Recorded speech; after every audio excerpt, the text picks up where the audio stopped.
Aquarius got the Eight of Swords as their advice as well. I think they got the Queen of Cups there. I don't really remember, but I have a feeling. But let's have a look. So you've got a couple of court cards here. A couple of major arcana as well. Eight of Cups.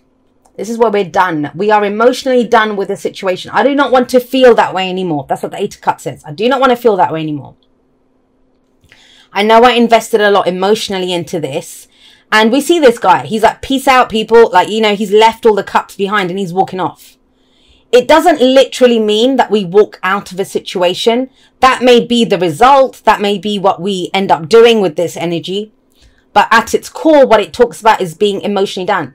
It's about not settling. I won't settle for that.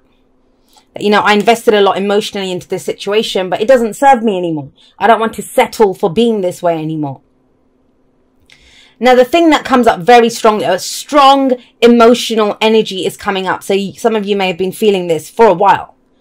But with the Eight of Cups coming up here and the Moon, because if he's leaving that behind, like he knows what he doesn't want. And the kind of key to this is the card that comes after is the Nine of Cups. So he's going to look for his ninth cup, his true heart's desire. Some of you don't know what your heart's desire is. Others of you don't know the path to get to your heart's desire, right? Because we have the Queen of Cups here, who's very much comes from a heart space.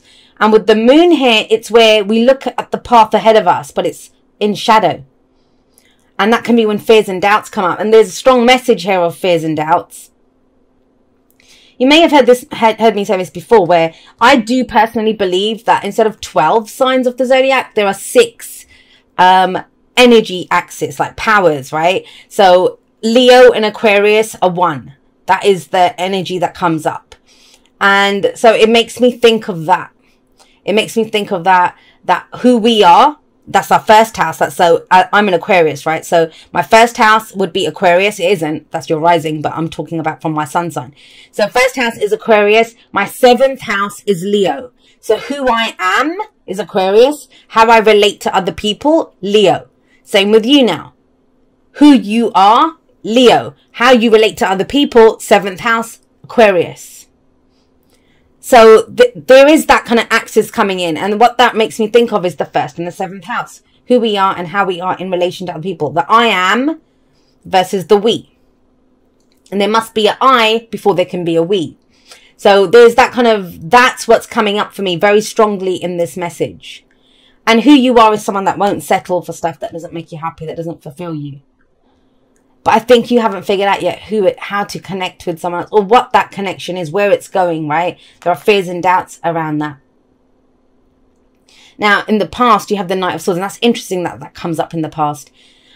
This may be very specifically, and that's very specific, but it's coming up. This may be conversations that you've had with someone. You know, out of nowhere, you have this conversation, because that's what the Knight of Swords can represent. Someone who comes in out of nowhere and they speak their truth, and it shakes everything up. Now, I don't usually read court cards as other people. It can be. Obviously, it's a general reading. And yes, the energies can be all us, or they can be how we relate to other people. Because even when we relate to other people, we take on some of that energy, right? Because we're at that vibration with each other. So the Knight of Swords is someone who takes action based on his beliefs. Swords are our thoughts, our beliefs, our ideas, and how we communicate them. So there may have been some communication here, or an idea, or a belief that you now have. And so you're very committed now. You know that you can't stay where you were or keep doing what you were doing, settling. It's not fulfilling anymore. It's not emotionally fulfilling. The Eight of Cups, it's not painful. That's the thing with it. It's not a painful energy because you have nothing emotionally left to give to that situation. You have nothing left to give to it. And your reading is very much focused on, well, okay, I know what I'm done with. Where am I going with this, though? Where am I going with this? I have a belief. I have an idea. But where do I take it? That's what this feels like. Now, the card, and the past is last week, last month, last year. It doesn't matter. It comes up to indicate why we are where we are. And the heart of the reading is the focus. It's either what we're dealing with, what we're focused on, what's going on right now. I'm very big on the present being the point of power. That's why we have 3 cards that indicate the present. This one, what we, you know, how we go forward, what we're dealing with. The present and the advice, what we do now. And these are both kind of past energies. And then we have one for the future, because the future can be changed. It's what we're headed towards. And the present is the main energy for this month, or for the period that I read for. Now, the Queen of Cups coming up here, she's a lot about unconditional love. Unconditional love. What she loves. She understands. She doesn't really need anyone. But she's happy to share her love with people and to love people. That doesn't mean you're a doormat and you just keep giving and don't get anything back. That's not what unconditional love is. You've probably heard me say this often. We can only give that which we have. So she loves herself. She knows what her love is worth. That's why she's happy to give it. But you can only keep that which you give. So once you give that, once you express that love, once you come from a heart place, that is what you will attract back to you. She's nurturing, she's loving, she's caring, and she knows how to love. And that's big here, especially if you're going for that 9th cup, right? If you're going for the heart's desire. So that's your focus here. What is it that you desire, Leo? What is your heart's desire? Think you've had an idea or kind of plan around this with that Knight of Swords coming up. And a lot of the readings I've been getting this is very kind of head or heart kind of balance, very chariot-like energy coming up.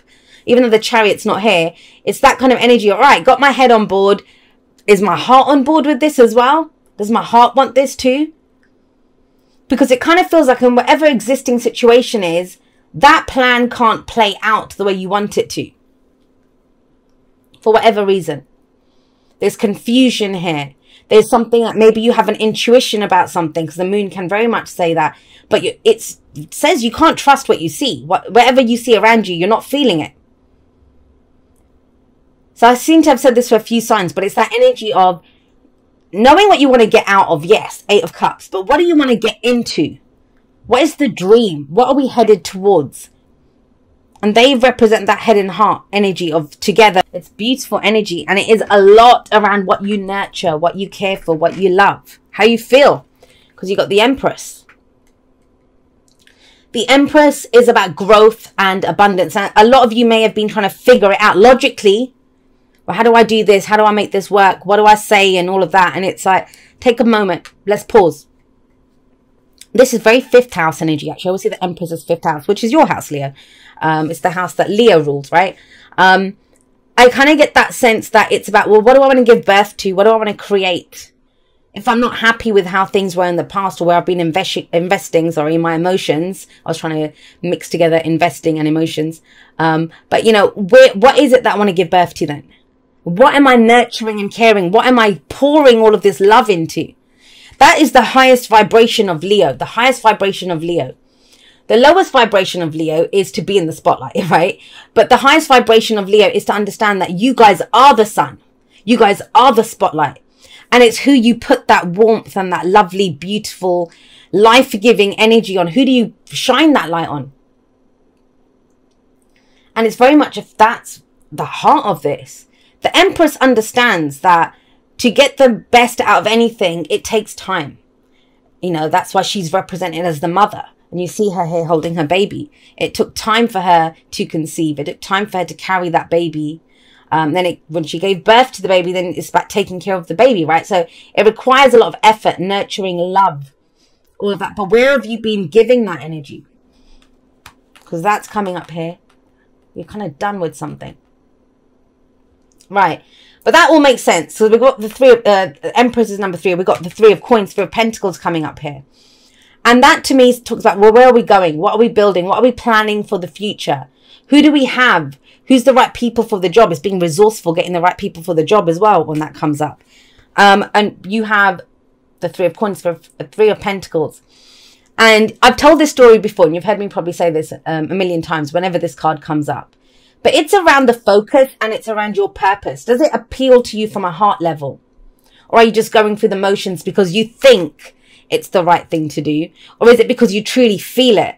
And the story that comes up around this card, I always say, is the story of the 2 stone cutters. There's a guy walking down the street and he sees 2 stone cutters. They're doing the identical jobs. They're both doing the same thing. He goes up to the first one and he says, oh, you know, what are you doing? And he says, oh, I'm cutting stones.